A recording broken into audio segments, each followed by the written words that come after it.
Welcome, everyone. This is a mid-monthly transmission, and where possible, I'm going to try to offer these. I guess we could say they're semi-shamanic ponderings. And I guess what I will do over time is sometimes I'll focus on one particular astrological given in a system and anything that might be coming through in the collective, or I might weave it with some other correlations in other systems. Right here, right now, we're in a very intense period. So I'll also, when I call this soup of the month sometimes, when there's something going on for people collectively, and by understanding what soup of the month is, we can maybe understand and work with the deeper spiritual insights that that energy is trying to give us. So I really hope that this is beneficial to people at this time. And it will be hopefully a little bit shorter than the monthly transmission.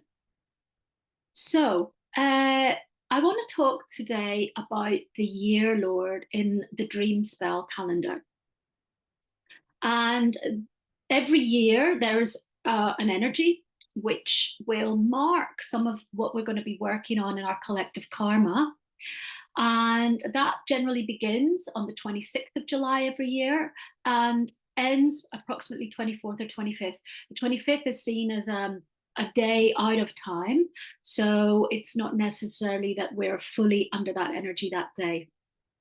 So right now, we're in red self-existing moon year, okay?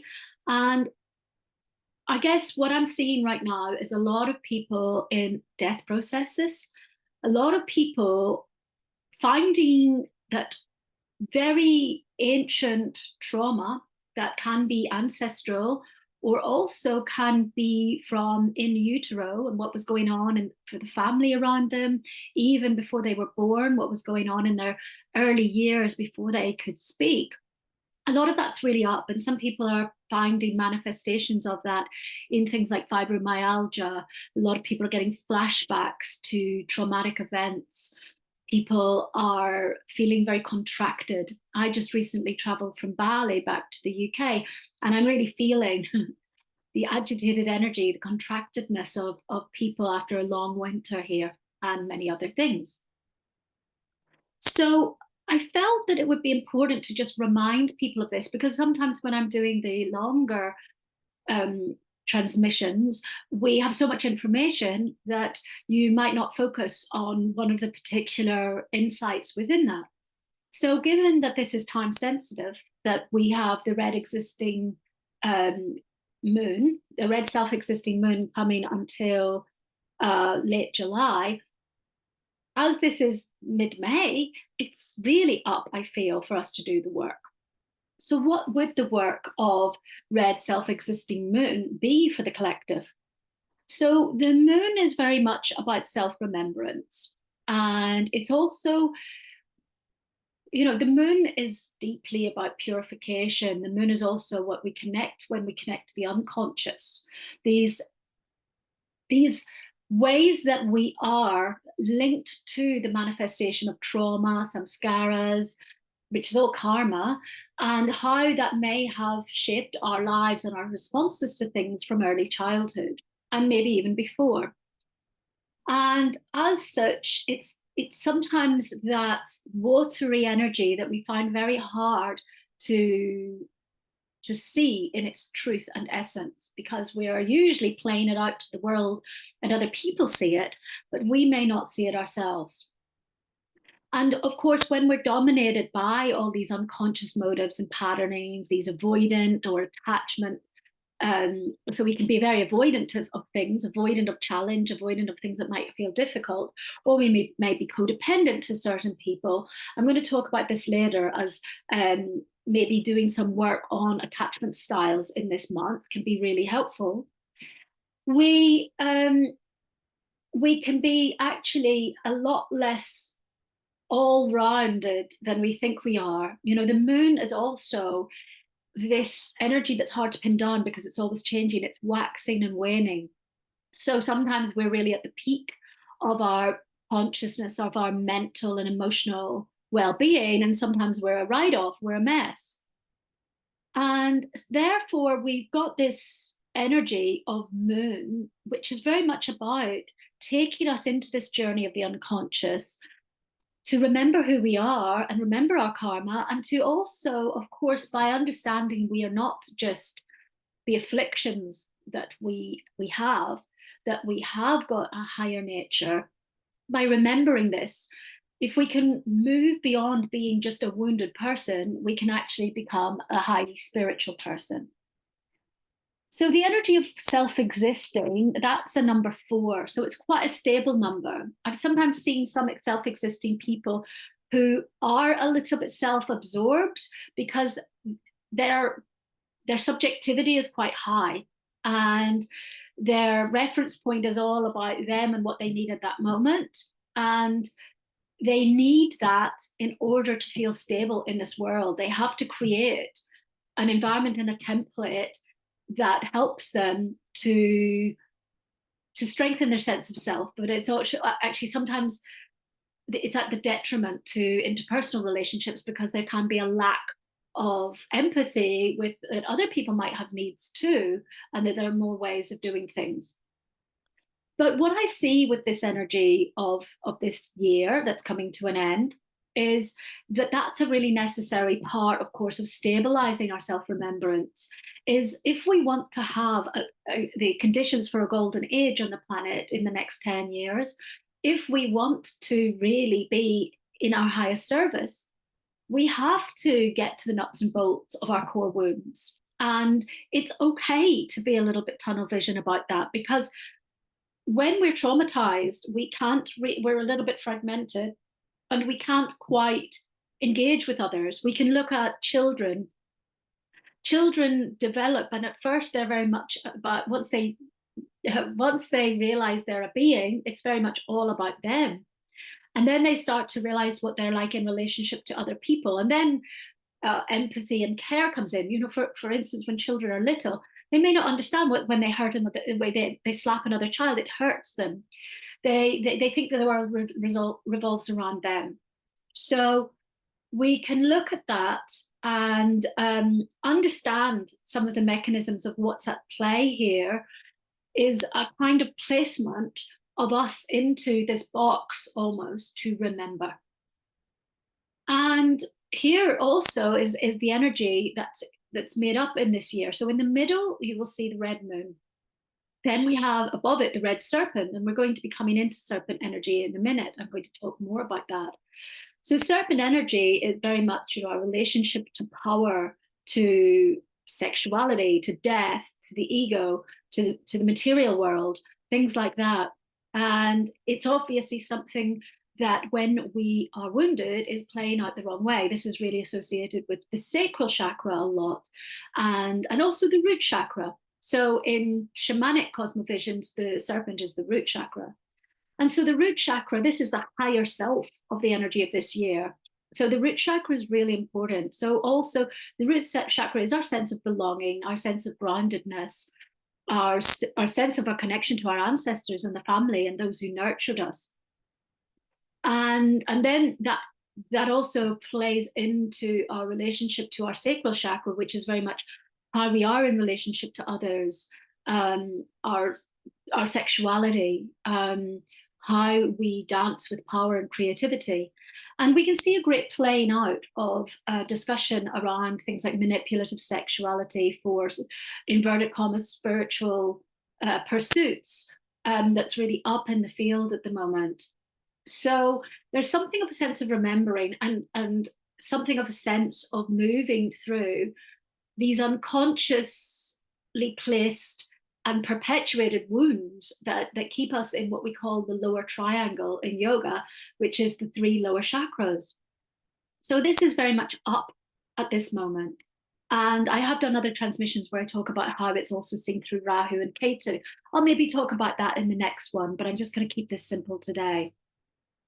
The best friend here of Red Moon is the white dog. And white dog is, of course, it's about love and loyalty, service, but dog can also be addictive. It can be codependent. And so it can be that as we remember self, we're having a battle in a way with our codependency, our attachment styles. These karmic relationships that people put themselves into, where actually they realize, a lot of people are realizing that they are in codependency. And so this can be part of red moon, really trying to find sense of self, but has to work through the wounds to get the true sense of self. What we often have is a person will clutch to a sense of self that is distorted when they haven't done their healing. And this is what we see a lot of with Instagram at the moment, is a lot of performance of spirituality or performance of success, with no real authentic essence. And I think that underneath in this saturation of that craziness is a deeper desire, and certainly I know many people are speaking of this, to step into deeper authenticity. But we can't do that without working with the wounds, okay?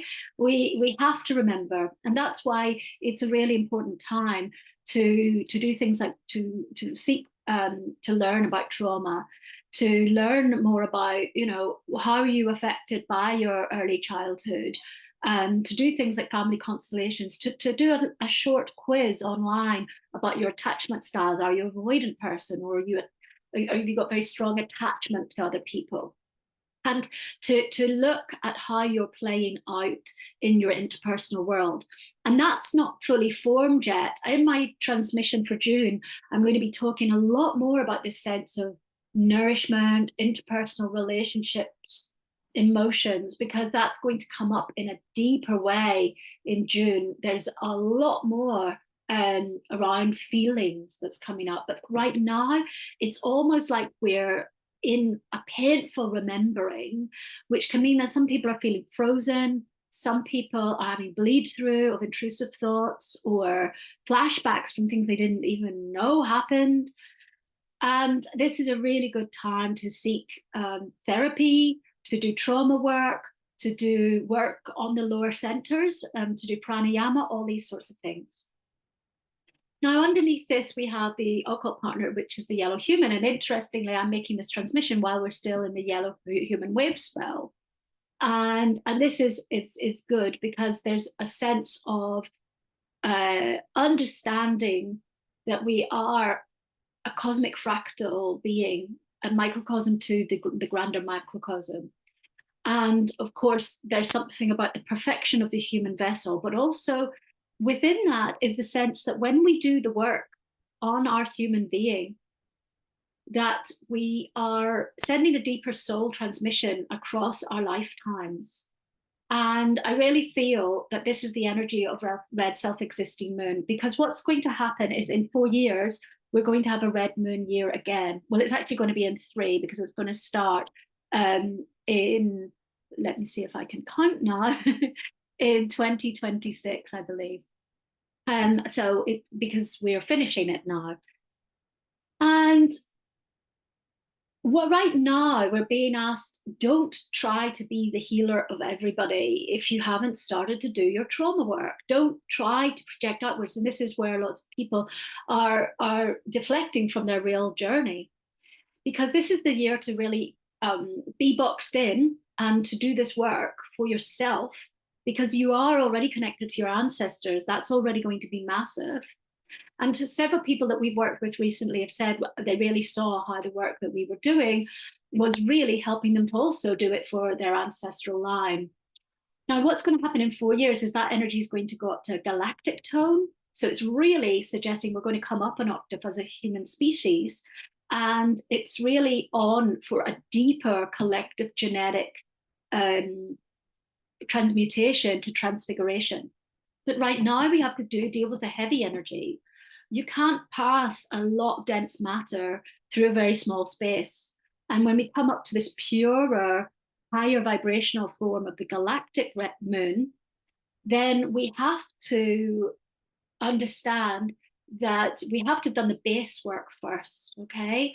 So that's why I'm really asking people, really utilize the time you're in, the portal you're in, so that you can really line up the work, because by doing the work on you, Of course, that energy is not going to go away. It's not like, oh, everybody's individual trauma is going to be healed by the 25th of July this year.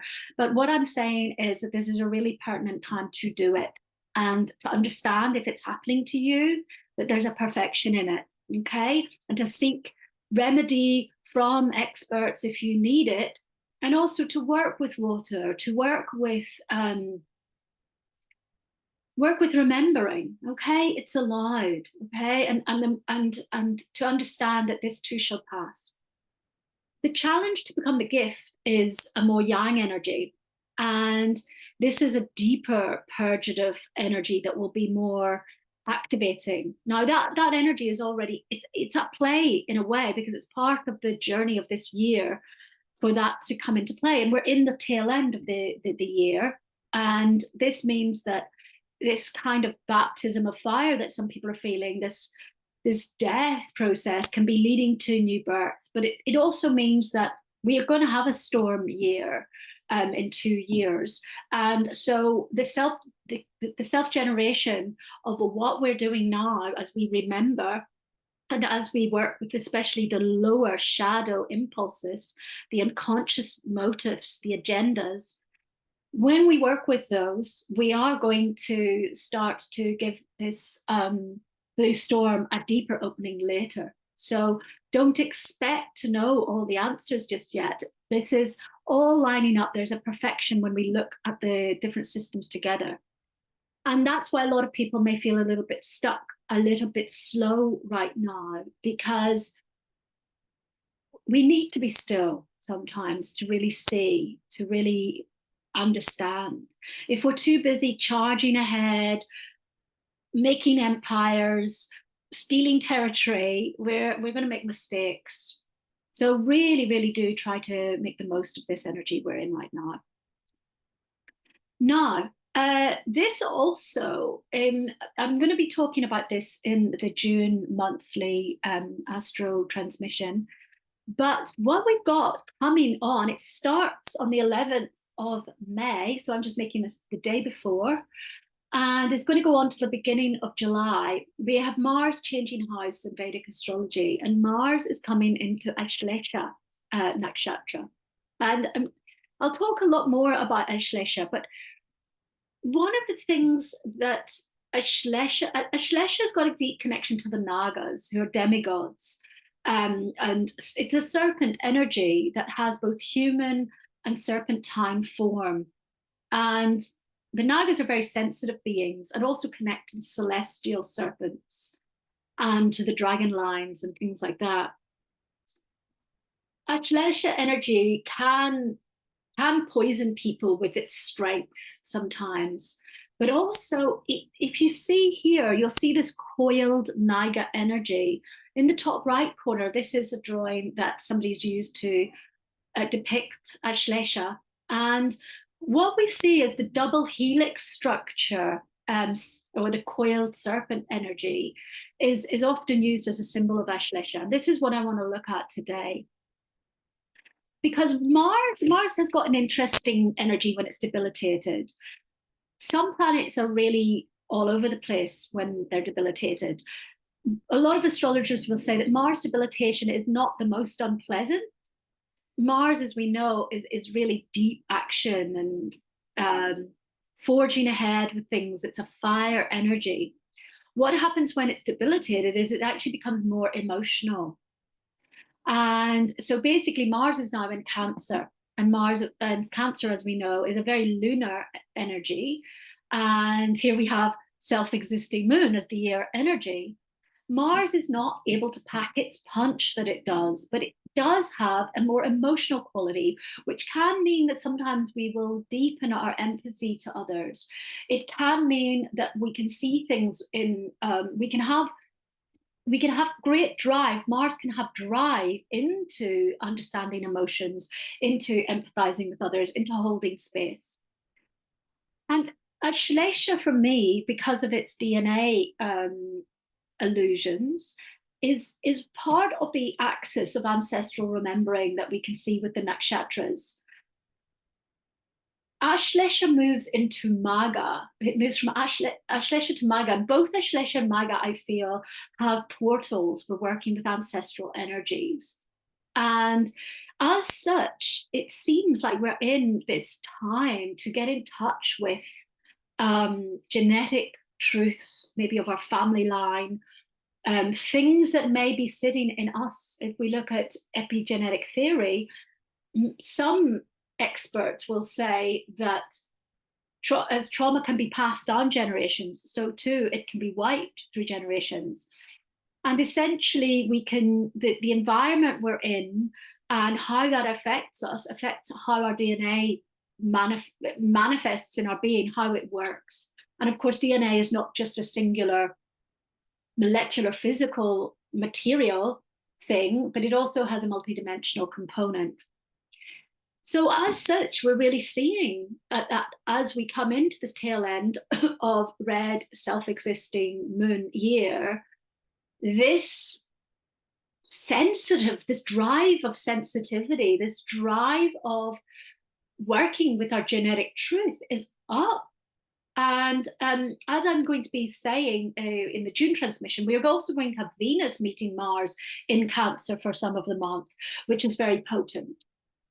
So I feel that that's another of these non-dual ways of finding that the portal that we're in, this intense time of remembering, of cringing, of these flashbacks of things, is trying to help us to clean something. And when we work with genetic truth, mindfulness, karma, if we do not know something and don't slow down, we miss the gold. And this is why so many people are suffering, because they're too busy projecting outwards. They're too busy on a rampage that they don't get the subtleties. Often the thing that we need that's going to help us to release from our delusions, our afflictions, is meditation, is slowing down, is just staring at a wall and being nothing. And then a truth comes over us.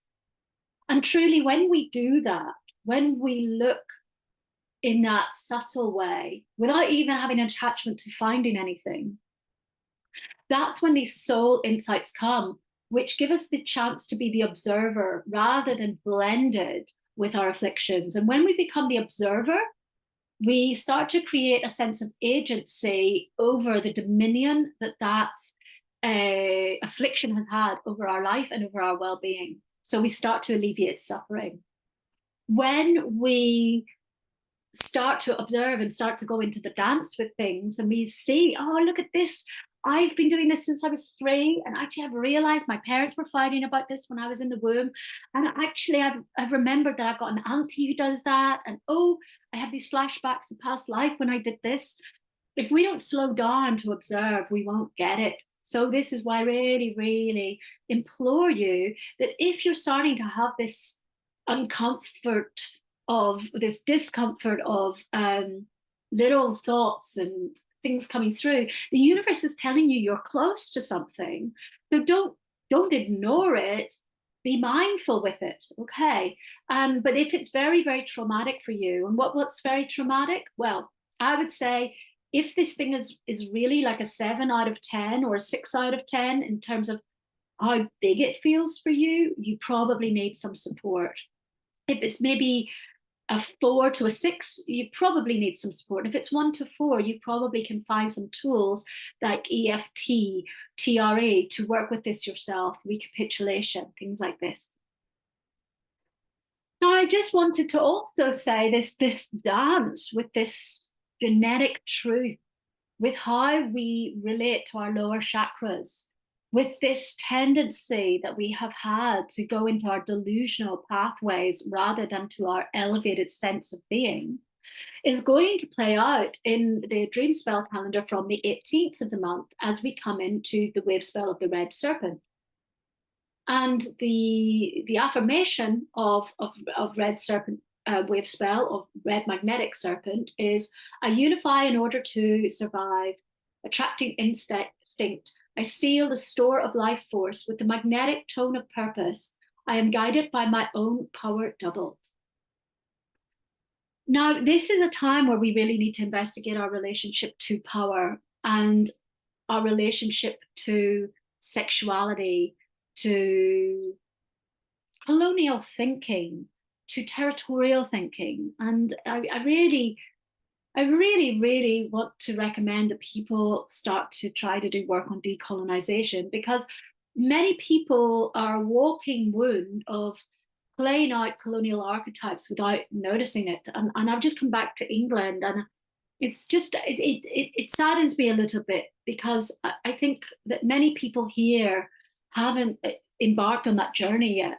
And I think that puts countries like the UK in a tricky position in the global matrix, because until we really look at the legacy of colonization on our behavior and even on our body language and on the way we interact with others, we're going to perpetuate suffering. And actually, the person that's going to be suffering is ourselves without knowing it.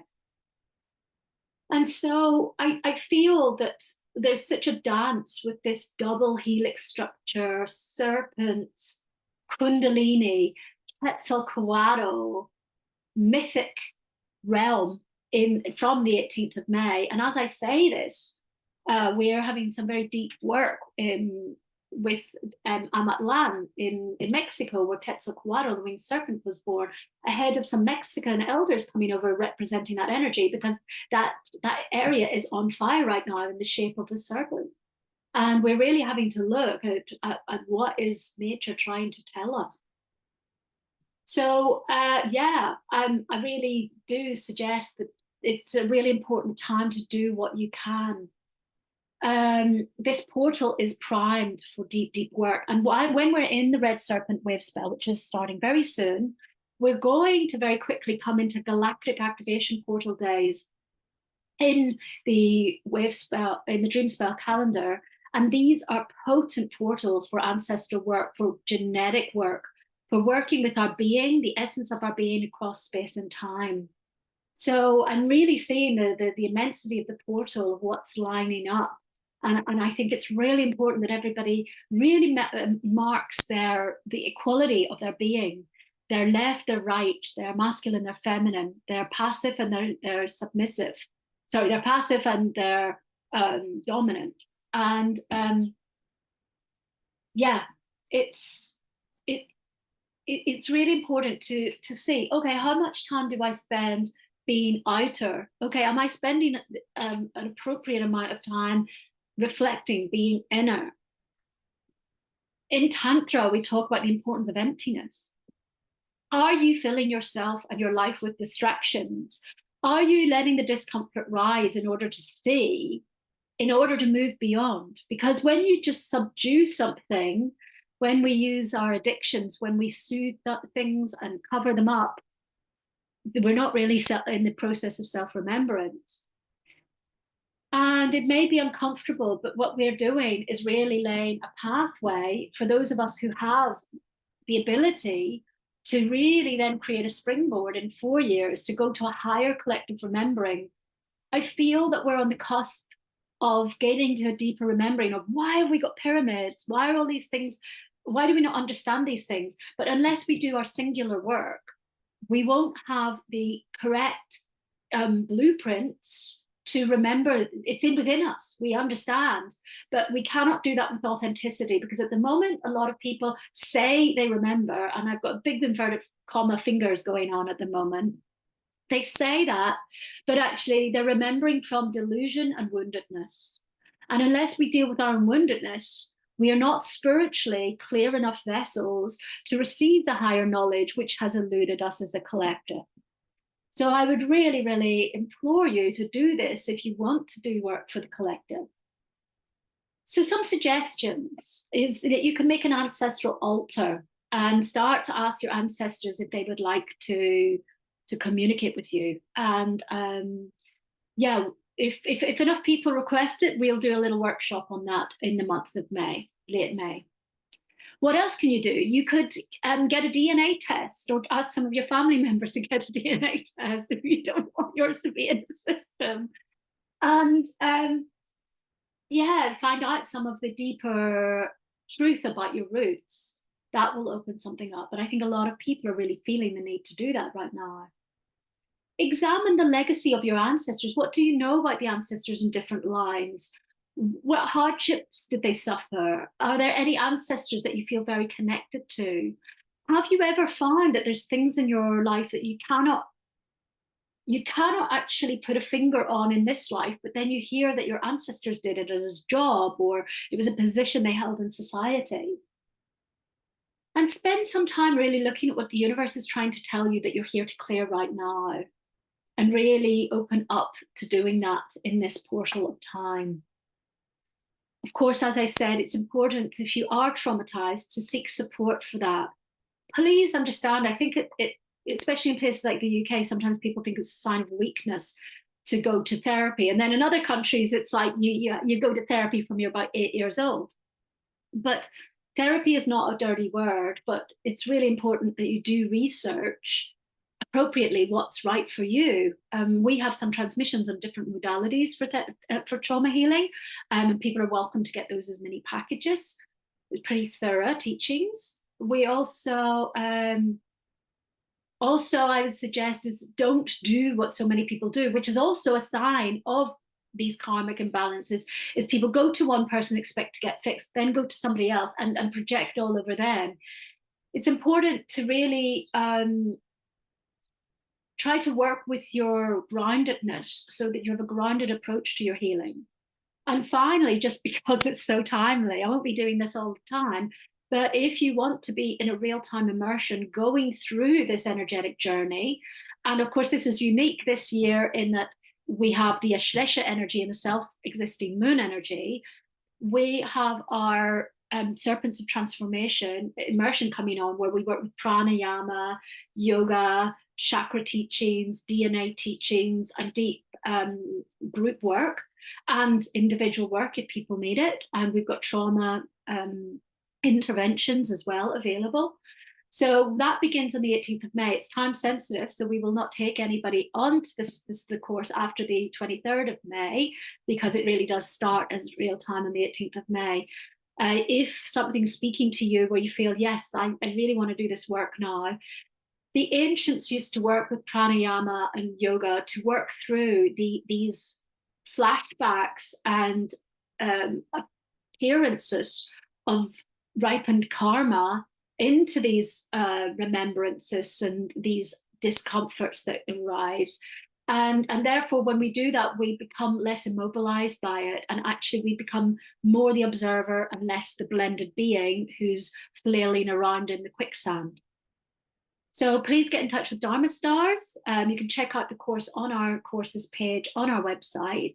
And yeah, I'm looking forward to the June monthly. Please do like, subscribe if you'd like to receive more of these transmissions. And if anybody wishes for a non-dual reading, I have several types available, and those are all up on our website too.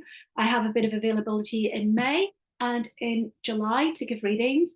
And finally, if you would like to actually take part in some ceremonies with the Quetzalcoatl energy, the plumed serpent, which will be from just before solstice until just after solstice in Avalon, this potent land in the UK, we are working with an amazing group of Mexican elders and visionaries and artists called Shikome. And there will be some amazing offerings. We're working with Irish elders, with Druids as well. There's a very deep bringing together of the prophecies and wisdoms of the higher iteration of these serpent codes. So I'm totally grateful for this opportunity and this opportunity to share this with you. Thank you to the Rishis, Jose Arguelles, to Mark Elmy, my teacher of the Mayan system, and to the Daykeepers of the Mayan lands. Gracias, gracias, gracias.